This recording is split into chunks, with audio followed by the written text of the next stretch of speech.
children's home produce champions. So what the deputy principal has to say? Of deputy principal, the principal of the secondary school, and his name is Mr. Mutonga. Mr. Mutonga, thank you very much for finding the time to talk to us. Right. So we'd like to ask you some few questions about this school and its relation to the children's home. Now, can you just tell us about the children's home, how the students relate with each other? Okay, in the children's home, we have a dormitory where we have a dormitory for boys and dormitory for girls. So in terms of relation, they interact, and we have some donors, we have organized some donors who come and talk to them, like the Rotary Club. They talk to them, they encourage them in life, because the majority of them are orphans. So because of the desperation, we took them from the slums so that we can help them, rehabilitate them in terms of living and academic affairs. Some have completed high school and they have joined colleges, and they have made in life, they have gotten jobs, and they do come and visit their colleagues who they left in the dorms, so they have a good relation. When they come out of the children's home, they don't forget the children's home and their colleagues, they help them. Excellent. And I would like to maybe to inquire on how you handle the children from the children's home with the other students, because we feel that sometimes these are very special, who have maybe memories of the past, what happened to their parents, maybe what faced them, and they have found refuge in the children's home. How do you handle them especially? Okay, in terms of that, we have organized a counseling organization which visits the school on Wednesdays from 4. So all the children, those who from families, that is from outside, and those from the children's home, they are gathered together and they are counseled. The children's home members, they are told to interact freely with the other kids from who have parents and who have homes. And there is a church, which is a Catholic church in Bakita here. The sister, and she visits them every week on Mondays. They come, they worship with them, they invite them in their church, they are helped, and they are told on how to go on with their life without remembering where they come from or where they came from. So they are told about drugs, not to think about the past, to focus on the future so that they can make it in life. Because if you remember, in fact, when you talk of the past, it will interfere with their academic performance, therefore they will not make it in life. Okay, I see it's just a wonderful chemistry here, because the relationship as we get from you is just a tight one, and according to their performance compared to the other students, because we have even seen that the head boy, the games captain, the prefect of Form 4 class comes from the dormitory. So in terms of their performance, how do they do with their exams? Okay, in terms of performance, I can congratulate them, those from the children's home, because they are at the top level, they are top 5, so they perform well because of the facilities which are here. They have classes, they have power, so they study at night.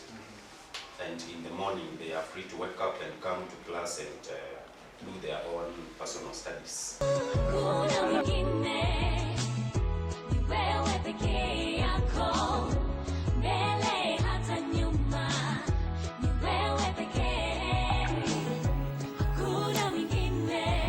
It is break time and these chapatis are ready to be bought, and the school canteen is always made for those who have cash to purchase.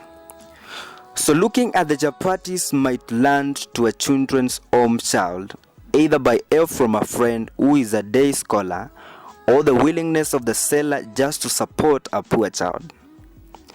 But at the dormitory lies a sun oven for baking, which will have to help in baking at once.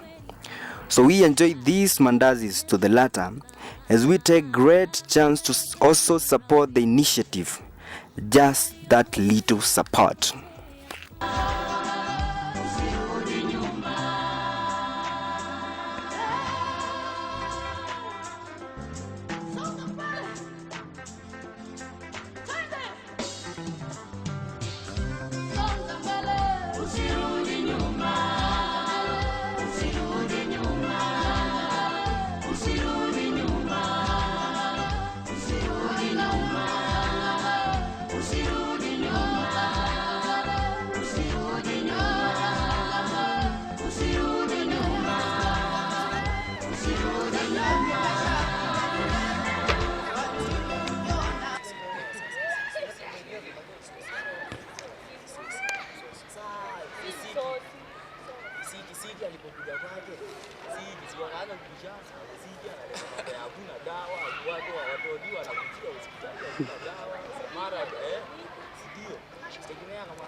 Time to revise for the exams. Exams in progress, indeed. And kindly note this face. You bet this off. Very much busy discussions lie in place as the other play in the field. Why don't we join them? Maybe we might learn some fitness tactics. As normal as it can be, you will sweat playing with these pupils, full of energy, and they will let you down. Oh yes, my sandals fell.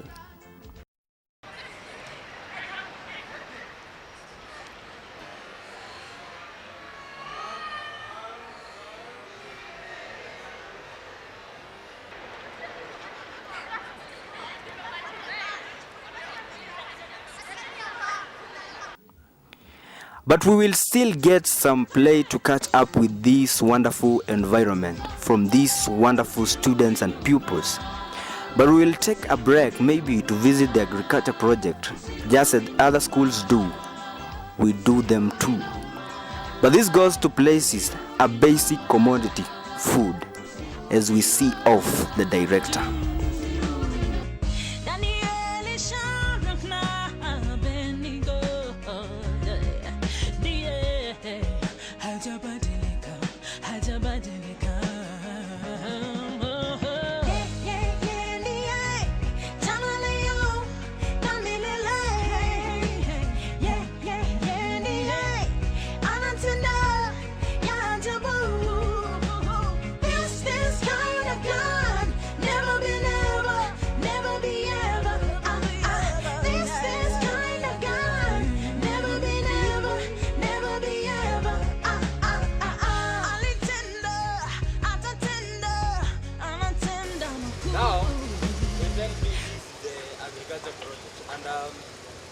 It can also be a source of like a basic need, that is food.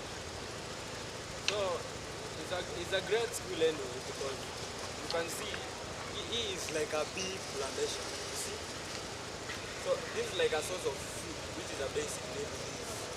And they say we have a secondary school here, so it is the agriculture project, and it's something which is good you have learned from this home? Just a great one. Mukuru education. This kind of God, never be never, never be ever.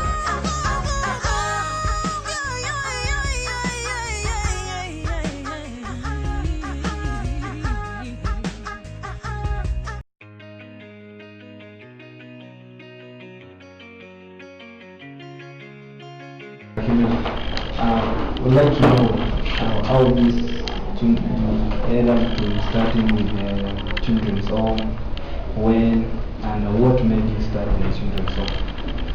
So 3 questions at the same time, but I'll try to answer them.